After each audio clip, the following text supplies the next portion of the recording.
Bom dia. Feliz Dia das Mães. Minha mãe e minha esposa estavam no primeiro culto. Nós celebramos ontem, mas feliz Dia das Mães. Preguei no Dia das Mães do ano passado em outro lugar. Está se tornando um hábito pregar no Dia das Mães, não me importo. Gosto das mães. Disse que Jesus confiou tanto nas mães que ele deu o seu filho para que uma cuidasse dele. Acho que parte do futuro da igreja é descobrir como submeter a liderança feminina que Deus tem para nós. Então, mães, venham, vamos lá, vamos descobrir. Meu nome é Chris Cruz, tenho a foto da minha família. Alguns perguntaram como que é a minha família.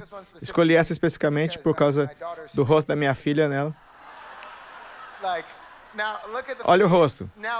Olha, vê a mão dela. Ela está absolutamente um Jedi controlando a mente de quem está tirando a foto. Me dê isso que está na sua mão. O que você tiver na sua mão. Meu filho parece que vai vomitar. E nós acabamos de sair do carrossel de motocicleta ali no parque. Essa é minha filha Pearl, meu filho Solomon, minha esposa Lana. Incrível, incrível, incrível. Tem um testemunho para você. Meu filho fez cocô 3 vezes no pinico. 3 vezes. Enquanto você está tentando mudar o mundo, estou tentando fazer com que ele não faça xixi no meu sofá e não faça cocô no meu chão. Você vai fazer grandes coisas, eu vou fazer trabalho importante para Jesus, que é garantir que aquele menino seja treinado e possa ir para a escola. Bem, minha esposa disse que estamos fazendo isso. Eu disse, lidere o caminho. Me mostre, me mostre. E de repente está fazendo xixi em algum lugar e falei, não faça isso. Não, você tem que ser calmo, você tem que falar com ele devagar. Já ouvi. Como o Eric disse, eu sou o pastor de jovens aqui na Bethel, tenho feito isso por alguns anos. Amo o que nós fazemos, nos reunimos na terça-feira à noite, é muito divertido. Deus está fazendo de maneira impressionante, indo mais fundo do que a gente possa ter ido separados. Mas algo realmente empolgante é o que estamos tentando fazer isso por algum tempo. E agora estamos tomando um risco com Deus. Posso passar o vídeo, por favor?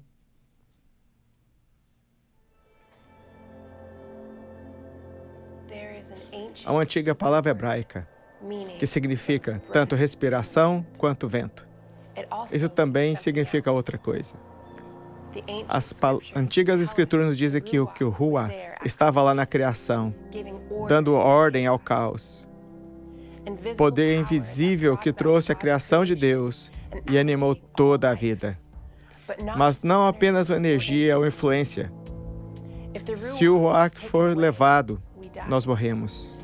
E se esse Ruach é dado, nós temos vida. É o próprio Espírito de Deus, o dom de si mesmo para nós. Jesus diz que os seus discípulos que esperem por esse mesmo Espírito. O livro de Atos nos fala sobre um momento em que as nações se reuniram em torno de um som. Foi quando esses homens e mulheres comuns experimentaram esse Espírito que o movimento começou. Veio com um poderoso vento impetuoso e com línguas de fogo que ativou com louvores a Deus. E foi nesse momento que as pessoas ao redor se reuniram e levaram um movimento que alterou a história. Queremos reunir jovens e adultos com a mesma paixão nos dias 7 e 8, no histórico Teatro Cascade, para encontrar esse espírito e alterar a história. Se é um jovem adulto, venha conosco. Vai ter um tempo com o Josh Kelsey, do C3 New York. Ele vai estar familiarizado com ele. O Eric também vai estar falando, eu também vou falar. Muitas coisas vão estar acontecendo ao redor do Espírito Santo, tentando descobrir como podemos ter uma geração cativa pelo Espírito Santo, vivendo e caminhando.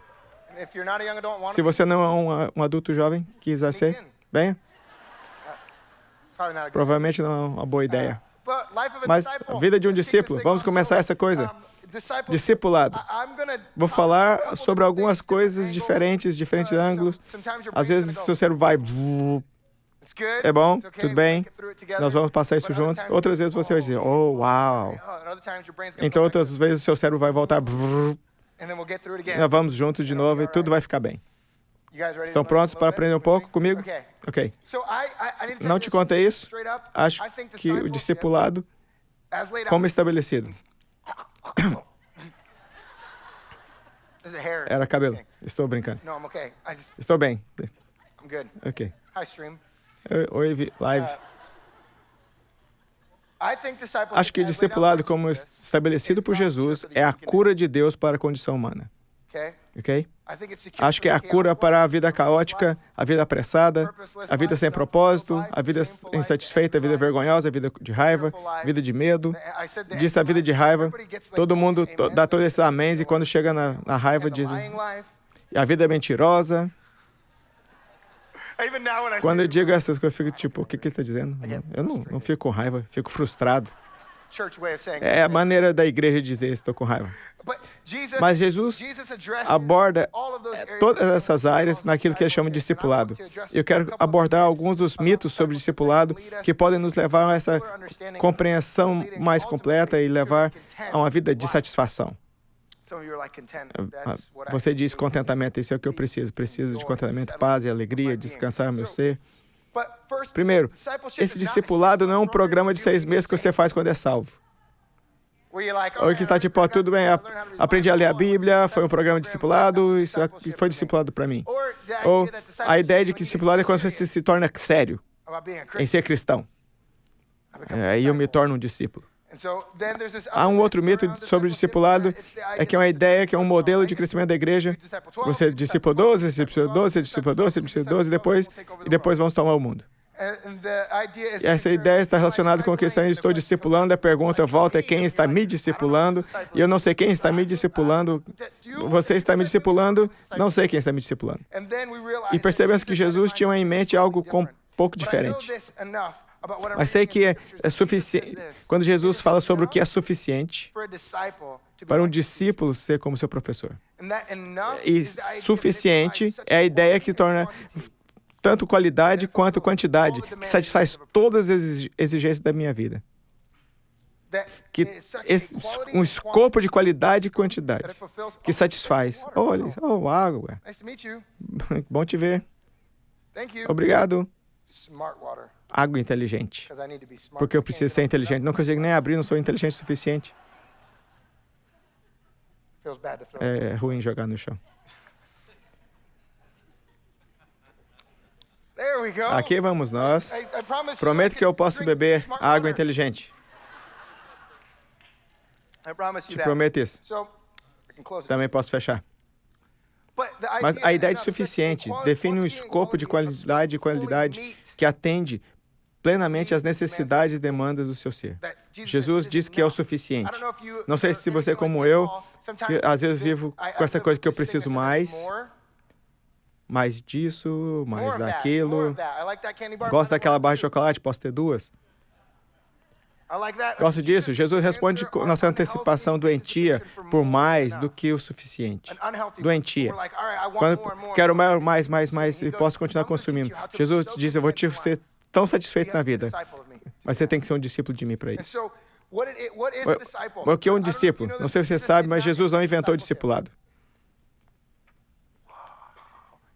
Antes de Jesus, João Batista tinha discípulos.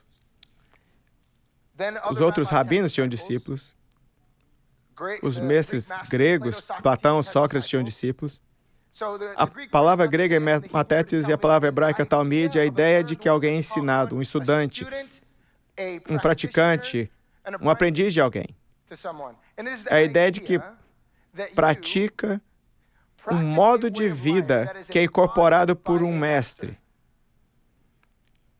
Que esse mestre que está seguindo está definindo a realidade para você. Eu quero dizer com isso é que é uma forma boa de ver isso é que tem um monte de gente tentando se tornar como Kim Kardashian. Ou como parecer com esse grande guru dos negócios. E o que eu farei é que tudo o que eles fazem para ter a vida que eles têm. E assim, como olharmos para trás um pouco no discipulado, primeiro vamos ver esse lugar que alguém se tornando um aprendiz do modo de vida do outro para que ele possa incorporar o que ele definiu como realidade. E Jesus diz que é suficiente para ser um discípulo de sua realidade. Da maneira como ele vê as coisas e como ele vive e encara a vida. Eu quero ter a vida que ele está vivendo. Uma das razões pela igreja primitiva lutou para que Jesus permanecesse em carne, como A ideia que pessoas negavam que ele tinha vindo em carne, a parte da razão pela que eles lutaram para que Jesus estava em carne é que se você perder Jesus vindo em carne, você perde esperança para todos nós. Ele é o ápice e agora define a vida humana. Ele apresenta um caminho para sermos humanos. Nos discipulados estão tentando descobrir que tipo de existência humana pode ser. Um discípulo é um aprendiz, um praticante. Volte a Mateus 11, vamos olhar por isso um pouco. Mas eles se submeteram a um mestre. Mesmo os rabinos judeus, aos 13 anos de idade, alguém seria capaz de dizer, eu quero ser discípulo dessa pessoa. E essa pessoa aceitaria ou rejeitaria como discípulo. E se eles não fossem, eles se tornariam um pescador, um carpinteiro. Pegou isso? Se eles não fossem aceitos por esse rabino, eles se tornariam um pescador ou um carpinteiro. Não sei se nós gostaríamos de chamar Jesus, mas alguém que não foi aceito por ordem. Da maneira que faziam, ensinavam as coisas. Jesus, eu vou fazer dessa forma, ele chamou seus discípulos para isso, e eles se tornaram discípulos de Jesus, mas em Mateus 11, no verso 28, ele diz, venha a mim, todos que trabalham, estão sobrecarregados e eu te darei descanso. Eu vejo que o descanso que eles estão falando no começo é a ideia de que você vai ter colocado totalmente em um lugar de contentamento com Deus. E esse é o descanso que ele está falando. Todo o seu ser estaria tão estabilizado em Deus. E vem dele, vem a mim e eu te darei descanso. Ele diz, tome o meu jugo e aprenda de mim, pois sou gentil e humilde de coração e encontrará descanso para suas almas. Aprender de Jesus é o caminho para o desejo profundo de seu coração de viver pleno. O desejo profundo do seu coração de viver pleno e todo o seu ser, sua vida espiritual, sua vida emocional, sua vida intelectual. Sim, eu disse, sua mente é incrível. Sua vida intelectual, sua vida física e social. Todas as dimensões de quem você é. Tudo que está sendo pode ser tocado por Jesus, não apenas uma parte. Então Deus está procurando para essas pessoas que se tornam discípulos dele, aprendizes do seu modo de vida, estudantes de Jesus. E como eu disse antes, isso não é sobre se tornar sério sobre Jesus e então se tornar um discípulo. Dietrich Bonhoeffer, se você sabe quem é, parabéns. Se você não sabe, está prestes a ouvir de alguém extraordinário. Dietrich Bonhoeffer, durante a Alemanha nazista, acaba sendo morto, mas a ideia que ele apresentou mudou essa paisagem da igreja. Uma das coisas que ele disse é que isso, cristianismo sem discipulado é cristianismo sem Cristo. Cristianismo sem discipulado é cristianismo sem Cristo. A ideia é que você pode ser cristão de nome e não de natureza não é encontrada no Novo Testamento. A ideia de que você pode ser salvo e não ter sua vida mudada não é encontrada nas Escrituras. Não está lá. O convite que ele faz aos seus discípulos é que eles sejam discípulos dele. Não é decisão evangelística, mas na verdade ter um novo modo de vida onde você reorganiza a sua vida ao redor dele. Ele não é só mais uma ideia, ele é quem tem tudo. Ele não são as migalhas da sua mesa. Ele organiza toda a sua vida de tal maneira agora que você diz, você que dá sentido à minha vida, e agora que está perto de você, quero me tornar como você, quero ser capaz de fazer as coisas que você fez. E assim, o que nos é dito por Jesus na grande comissão para fazer discípulos, certo? Fazer discípulos. Precisamos nos perguntar, o evangelho que pregamos cria esse tipo de discípulo? O evangelho que pregamos cria esse tipo de discípulo que diz, naquele momento, eu vou reorganizar toda a minha vida de tal forma que Jesus seja o centro do meu mundo. Ou eu digo, legal, está tudo bem, está perdoado, e o mais importante sobre mim é dizer que eu sou perdoado. Vê que existem duas mensagens do evangelho que você pode pregar, uma que é só o perdão dos pecados, outra é o reino de Deus. Jesus vem anunciando o evangelho das boas novas do reino, que está perto, que já é chegado, e há perdão de pecados nele, e muito mais. Ou simplesmente poderia dizer estar perdoado. O que acaba com o evangelho só do perdão é que eu não tenho que me dedicar à minha vida, eu só tenho que dizer que eu estou perdoado. Na verdade, não tenho que reorganizar todo o meu ser, não tenho que fazer nenhum tipo de ajuste. Creio na graça como uma declaração sobre a minha doença, em vez de crer na graça como poder para viver uma nova vida. E de repente eu vivo dessa maneira porque me disseram que o mais importante coisa é dizer que estou perdoado. Mas o que me caracteriza como discípulo? Estou perdoado. Jesus diz, saberá que saem meus discípulos pelo seu amor. Pelo seu amor. Agora, para amar alguém do jeito que Jesus pede para amar, sua humanidade tem que ser liberada. Jesus diz, em vez de falar ao mundo sobre isso, libere sua humanidade.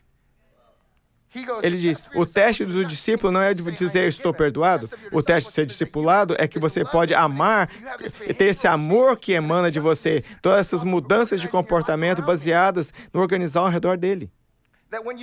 Que começa a se tornar meu aluno, meu aprendiz. Percebemos que precisamos repensar a salvação.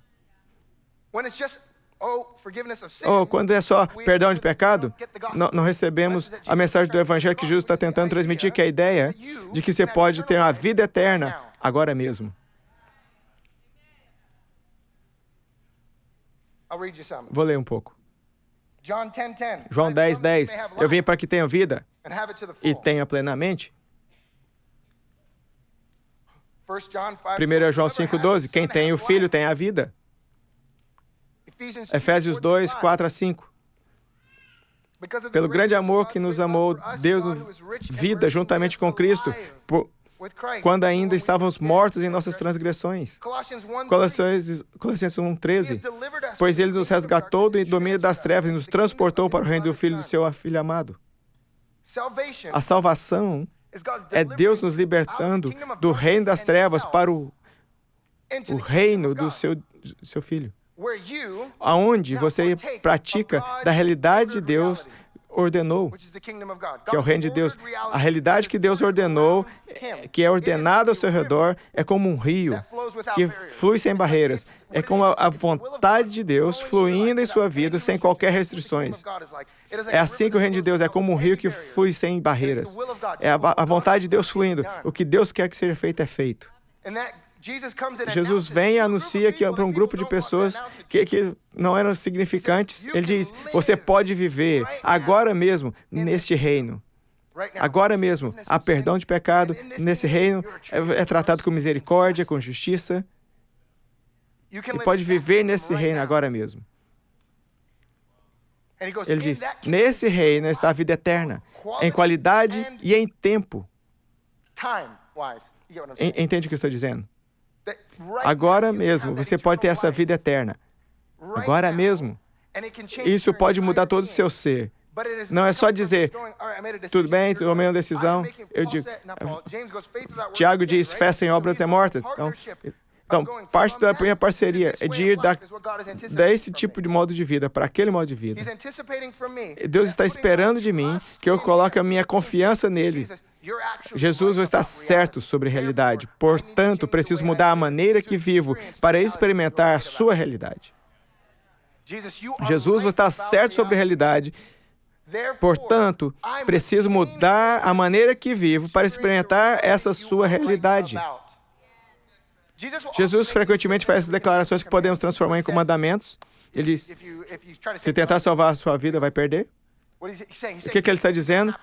Isso vai acontecer se tentar preservar você mesmo. Mas se você vive no reino de Deus, começa a abraçar essas outras realidades que são diferentes. Se entregar sua vida, vai tê-la.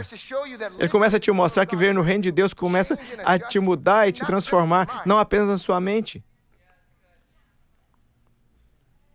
Descartes, o filósofo, diz, o homem pensa... Não, isso é a Bíblia. O que Descartes diz isso?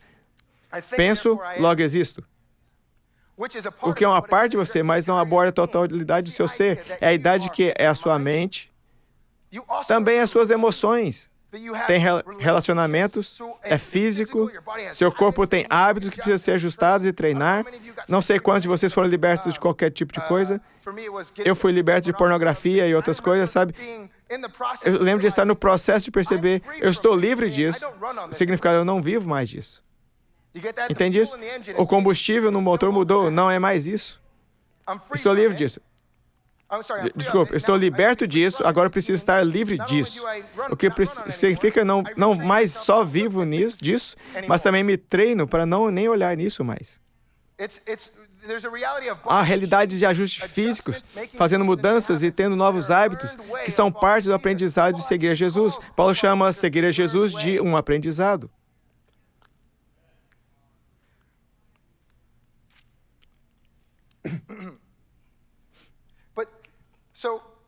Olha isso.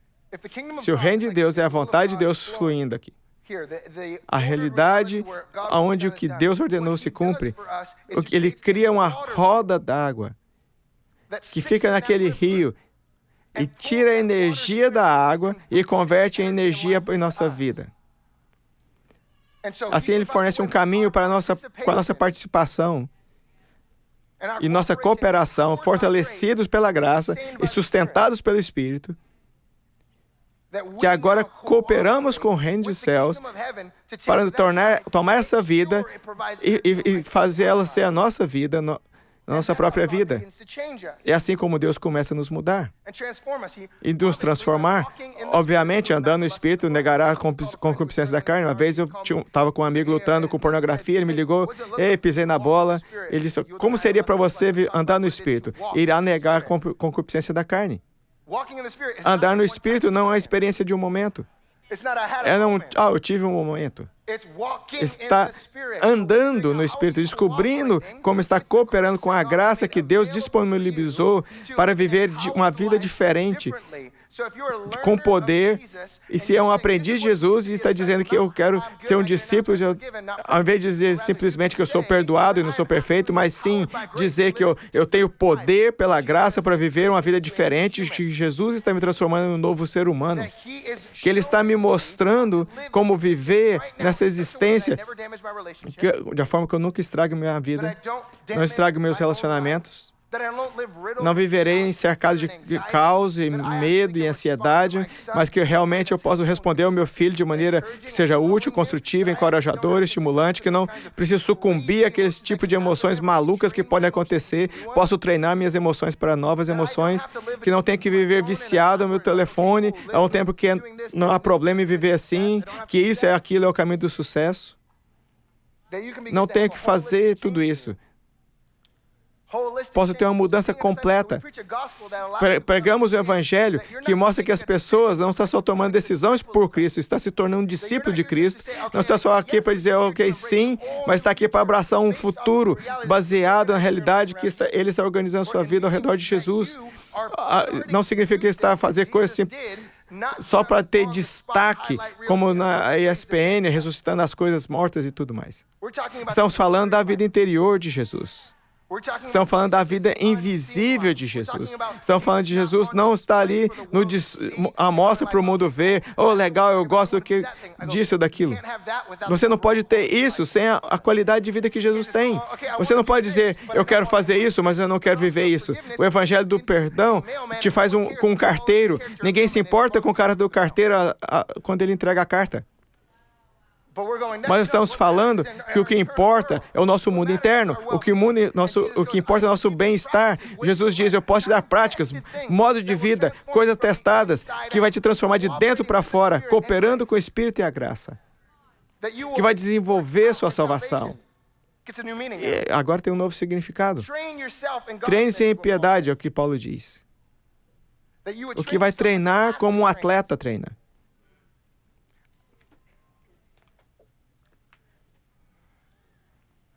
Os discípulos não apenas fazem, eles estão se tornando.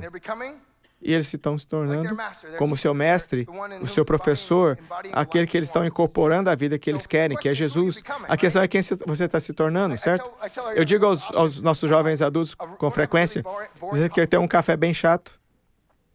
Pergunte a eles, o que você faz? Eu trabalho nisso, eu estou fazendo isso. De repente, fica aquela pressão de que se ele não está fazendo coisa suficiente. Mas se perguntar a alguém, quem você está se tornando? De repente, a conversa muda.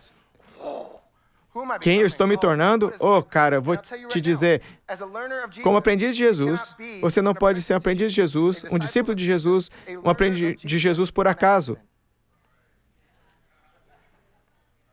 Se não está sendo intencional de ser um discípulo de Jesus, será desintencionalmente discipulado pelo mundo. E o que isso significa é que uma mentalidade sobre dinheiro nunca é informada por Jesus, será informada pela maneira como o mundo vê o dinheiro, ganância, consumir mais, não dê. Se você não é informado e discipulado por Jesus sobre as suas emoções, dirá que a melhor coisa é ter ódio e fazer todas as outras coisas, e reprimir as minhas emoções, não falar sobre elas, não lidar com isso.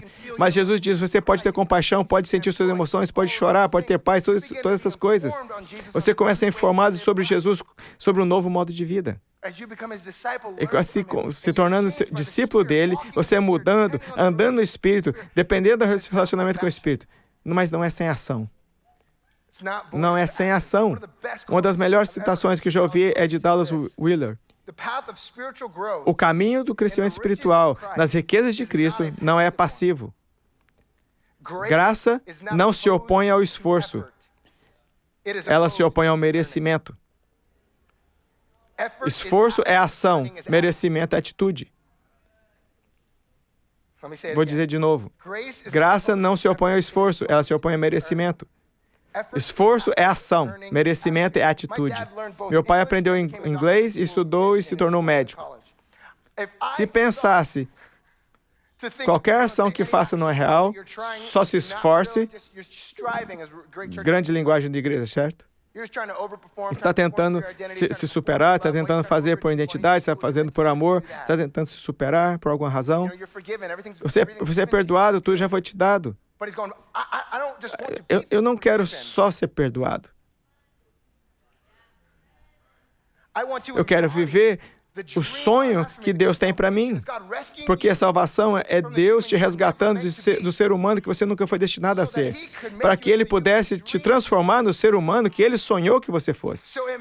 Então, agora, na sua existência humana, como está se treinando para ser quem Jesus te sonhou que você fosse. E isso é discipulado. Isso é ser humano vivendo no reino de Deus. Para viver no reino de Deus, nós sabemos isso. Que é a parte que nós percebemos que é reaprender certas coisas, como nós falamos, reaprender a salvação, repensando, não apenas ser perdoado de pecado, mas através do resto da grande comissão, que diz que obedecer os mandamentos de Jesus, obedecer os seus ensinamentos. Amo dizer sobre essa obediência. Obediência é a sua oportunidade de ser a pessoa que Deus diz que você é. Obediência é a oportunidade de ser a pessoa que Deus diz que você é.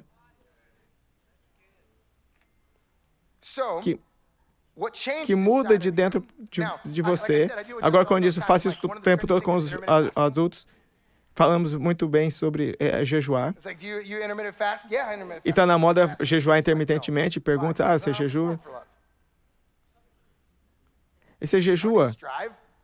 Por que você jejua? Não é por amor, não quero me esforçar, não estou tentando ganhar nada de Deus. Eu sei que você não está tentando ganhar nada de Deus, mas você está jejuando errado. Vamos falar sobre jejum. Eu sei que é Dia das Mães, vai ter um almoço lindo. Mas no curso da vida, pode ser direcionado por algumas coisas. Uma coisa é o que a Bíblia diz de acordo com a tua palavra, Deus. A ideia é que vou dizer, isso é o que Deus diz para mim, portanto eu vou fazer de acordo com a tua palavra, Deus. Há uma outra parte governante na sua vida, onde Jesus diz, de acordo com a sua fé. Vê? Uma é dizer, Deus me disse, portanto eu faço. A outra é, eu vi como Ele é, como o reino é, e vou crer na realidade que Ele diz e vou agir com base nessa realidade. E nessa realidade eu não tenho que ouvir Deus dizer para ser generoso. Deixa-me explicar. Deixa-me explicar isso. O que significa isso?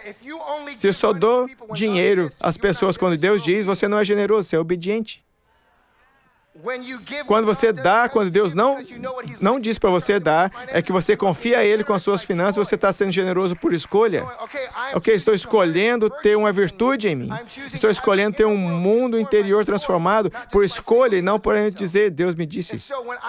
E quando eu só jejuo, quando Deus me diz, estou sendo obediente. Mas quando eu começo a me envolver dizendo, estou tentando cooperar com o seu mundo, baseado sobre o que eu vi do seu reino, o que você me revelou sobre essa realidade, começa a fazer coisas de maneira diferente. Vamos ver a vida de Jesus. Vemos Jesus frequentemente se retira da multidão, certo? Vemos ele se afastar. A coisa mais fácil de sacrificar em nossa vida, na nossa jornada de discipulado, é o tempo com Deus, porque não parece produtivo. Temos muito para fazer, para passarmos tempos com Deus pela manhã, pela tarde, à noite, ou quando quiser. Muitas coisas para fazer no mundo. E a primeira coisa que deixamos, certo? Todo o tempo as pessoas perguntam como o seu tempo com Deus, como é a sua vida com Deus. E vemos Jesus se retirar da multidão e ele vai jejuar por 40 dias. 40 dias ele está jejuando. O que é interessante sobre isso é que tem um prazo de se deleitar na presença de Deus e está ali, está querendo ir mais profundo e se deleitar, está conectado com Ele num mundo mais profundo. E outra coisa é se retreinar. Está se retreinando de acordo com Deus. Jesus está treinando e eu estou me retreinando. Jesus treinando, dizendo não por 40 dias. O que está acontecendo no final dos 40 dias? Tentação? Bem grande. Bem substancial. Jesus tem treinado por 40 dias a dizer não. Quando a tentação vem em seu caminho, ele puxa do seu reservatório de não, e em um momento em que ele precisa, ele diz, posso dizer não, eu estou falando não o dia todo. E basicamente ele está dizendo ao diabo essa ideia que agora, então eu tive uma prática, fui treinado, eu me treinei e agora eu tenho a oportunidade para mostrar quem eu sou. Então a tentação, é diferente quando você se treina como discípulo de Jesus, começa a aprender que todo o seu ser pode ser mudado, porque estou seguindo o caminho de Jesus. E não se trata de tentar fazer mais. Podemos tentar fazer todas essas coisas. Faço CrossFit, eu sei que você está perguntando de onde que tudo isso aqui saiu. Meu Deus, o que ele está fazendo? Eu faço CrossFit. Mas existem certos movimentos que você não consegue fazer quando você não importa. Quando você começa, você pode tentar o dia inteiro e você não vai conseguir fazer.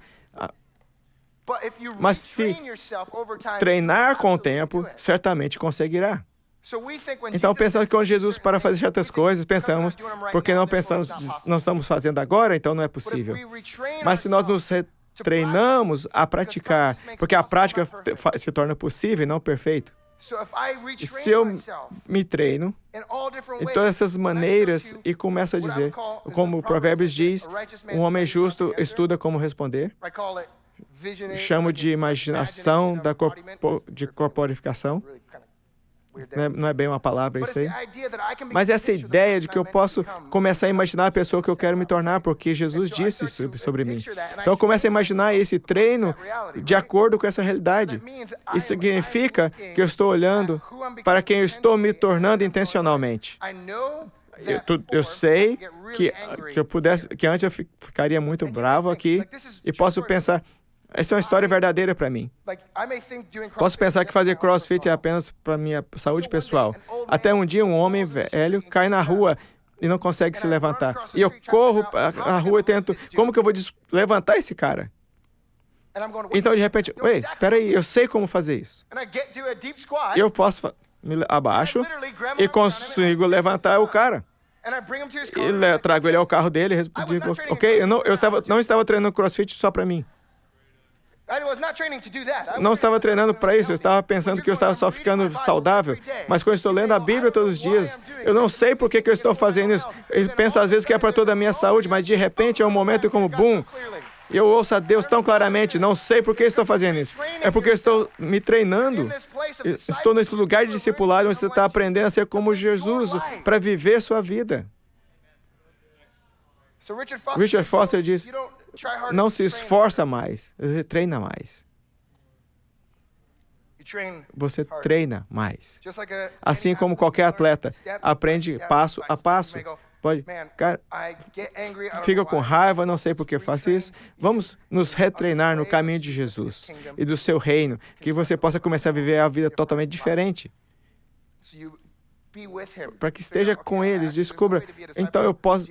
Não, na verdade, há como ser discípulo de Jesus. Não há como ser discípulo de Jesus à distância. Qual que é o passo 1? Esteja com ele. Só esteja com ele. Primeiro passo, esteja com ele. Você pode dizer, o que você vai fazer? Oh, muito. Muito. Literalmente, quando um dos nossos jovens adultos que comecei a conversar sobre o que é estar na quietude, como é estar em solidão, como é estar em silêncio com Deus, que você não fala e simplesmente se permite descansar nele.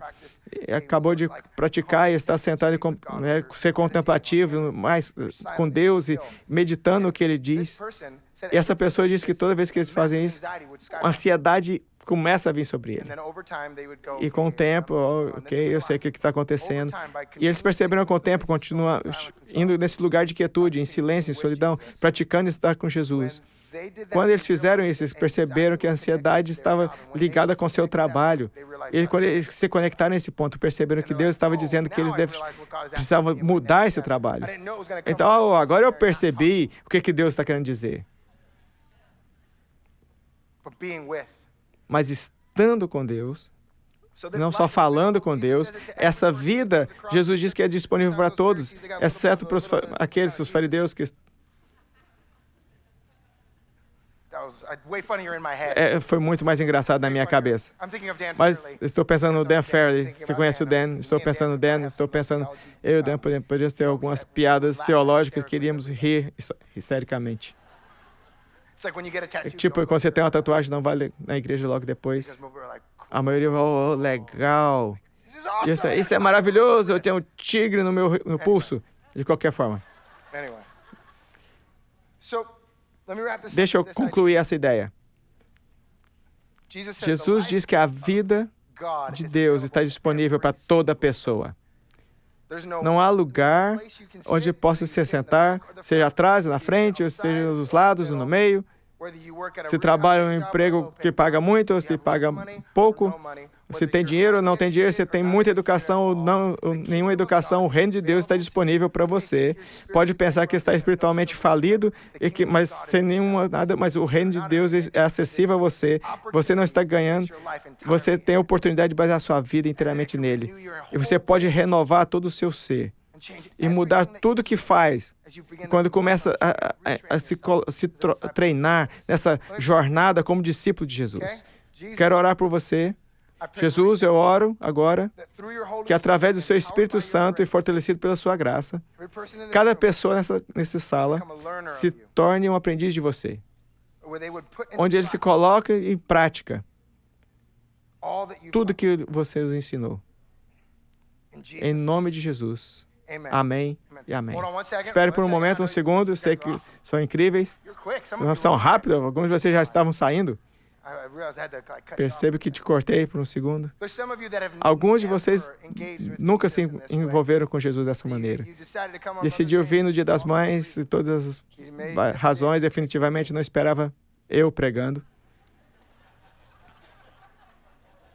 Mas tem uma oportunidade para Jesus. Tem uma oportunidade para que as pessoas, ele mudar a sua vida, a sua existência de maneira que te dê uma vida melhor. Que ele te dá a sua própria vida, que você se torne um discípulo dele e ser um ser humano totalmente novo, livre de toda essa bagagem, vivendo a vida que ele te chamou, a vida eterna que ele tem para você, livre do poder do pecado, da morte, e entrar num mundo onde a justiça, a misericórdia, livre de todas essas coisas. Se você é esse, eu adoraria que você levantasse sua mão. Quero fazer parte com você nessa manhã. Ok, venha. Fantástico. Mais alguém? Mais alguém? Glória a Deus, porque você não fica comigo. E quando ficamos de pé, se você puder vir à frente, nossa equipe queria orar por você. Bem, aqui vai ter um banner que vai... Se você pode vir à frente, se você levantou a mão, vamos receber essas pessoas e agradecer ao Senhor.